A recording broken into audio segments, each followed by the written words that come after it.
কেমন আছো বন্ধুরা? কালকে মানে আগের দিন তোমাদের জন্য ভোটার লিস্ট 2002 ওয়েস্ট বেঙ্গল কি করে তোমরা দেখবে সেই ভিডিও দিয়েছিলাম। তবে জানতাম না যে এতজন সেই ভিডিওটা দেখবে এবং লাইক করবে। তার মানে সেই ভিডিওটা তোমাদের সাহায্য করেছে বা তোমাদের কাজে এসেছে। তো ওইটাই ভেবে আজকে আমি তোমাদের কাছে নিয়ে চলে এলাম এসআইআর এর যেটা চলছে সেটার কিছু তথ্য। তাই জন্য এদিক ওদিক থেকে খুঁজে আমি তোমাদের কাছে কিছু ইনফরমেশন নিয়ে এসেছি। তো প্রথমেই বলে রাখি, পশ্চিমবাংলায় এসআইআর শুরু হয়ে গেছে 1 নভেম্বর থেকে। তা কি কি নথিপত্র লাগছে বা কি কি কাগজ লাগছে? যারা 1987 সালের আগে জন্মেছে, 1987 সালের 1 জুলাইয়ের আগে জন্মেছে, তাদের জন্য 11টি নথির যে কোনো একটি দিলেই হবে, অথবা 2002 সালের লিস্টে নাম থাকলেই হবে। তো কি কি নথিপত্র বৈধ আছে? সরকারি পরিচয়পত্র, বার্থ সার্টিফিকেট, 1987 সালের আগের নির্দিষ্ট নথি, পাসপোর্ট, শিক্ষাগত যোগ্যতার, মাধ্যমিক থেকে স্থায়ী বসবাসের প্রমাণ, জমি বা বাড়ির দলিল, এনআরসি কপি, রাজ্য কর্তৃক প্রদেয় স্থায়ী বসবাসের প্রমাণ, বন অধিকার certificate, SC ST OBC certificate.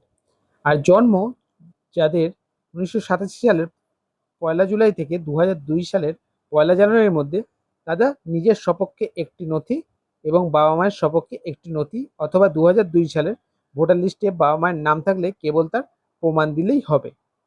2002 সালে 1 জানুয়ারির পরে যাদের জন্ম, নিজের সপক্ষে 11টি নথির একটি জন্মের প্রমাণ, মানে ওপরে যে 11টি নথি দিয়েছি তার মধ্যে যেটা জন্মের প্রমাণ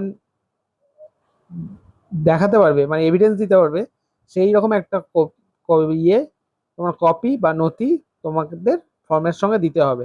আর বাবা মায়ের 11টি প্রয়োজনীয় নথির যে কোনো একটি করে, অথবা যদি বাবা মায়ের 2002 সালের ভোটার লিস্টে নাম থাকে তাহলে তার জেরক্স আর নিজের জন্ম প্রমাণ করলেই করে সেই সার্টিফিকেট। আচ্ছা, সবাইকে বলে রাখি, এসআইআর ফর্ম ফিল আপ করে বিএলওকে 1 কপি জমা দিতে হবে। আর জমা দেওয়ার সময় আরেক কপি অবশ্যই রিসিভ করে নেবেন, কারণ বিএলও আপনাদের দুটো ফর্ম ফিল আপ করাবে, একই ফর্ম দুটো কপি। আর অতি অবশ্যই আপনারা রিসিভ কপিতে দেখে নেবেন বিএলওর সই, নাম এবং মোবাইল নাম্বার আছে কি না, কারণ এটি খুবই দরকারি।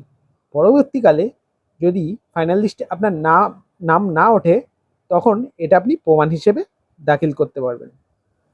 তো আশা করি কিছু ইনফরমেশন আপনাদের দিতে পারলাম। তো অন্য ইনফরমেশন পেলে আবার আপনাদের কাছে আসবো। তো ভিডিওটা যদি ভালো লাগে, তো আপনাদের যদি কাজে আসে, তো একটা ছোট্ট লাইক করে দেবেন, ব্যাস।